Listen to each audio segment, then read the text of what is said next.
It is photoshopped, but it's has to be.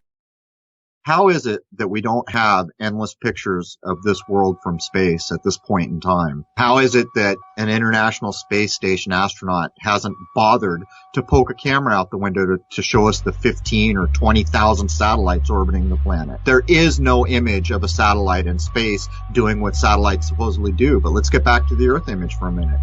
Apollo 16, Hasselblad, out the window of a capsule in space, took a picture of Earth. Apollo 17, same thing. They stated the time they did that.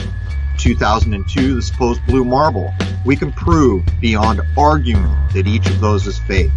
With the two from the Apollo missions, you compare them, the land masses are wrong. They don't match the mapping geodetic survey data. We can show clouds were cloned, that these are constructed images.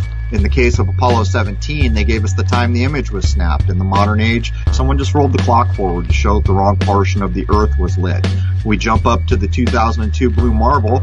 We can tell you the damn name of the artist who made the image and the quote that he is attributed, something to the effect of, NASA gave me data so I made this image in the way I thought Earth should look. And again, the clone cloud problem. NASA's Rob Simon made this, and it had wide appeal too. For example, it ended up as the default background on the iPhone. I didn't even know until I bought an iPhone and turned it on and kind of did a little happy dance. Simon's job is... It's primarily taking data and making pictures out of it. That's what this is, a composite of data sets from several different instruments translated into a picture. To us, the really cool thing was the data set. Up until that point, there was no realistic color map of the globe anywhere. It is photoshopped, but it's has to be.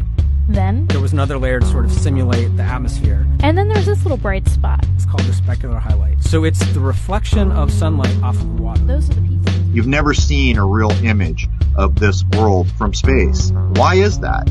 You've never seen a real image of anything from space. You've never seen a real footage of a satellite. When you put all this other deductive logic around what we're being told, when we logically go at these things, we find problem after problem after problem. Using deductive reasoning, we can understand that we've been lied to.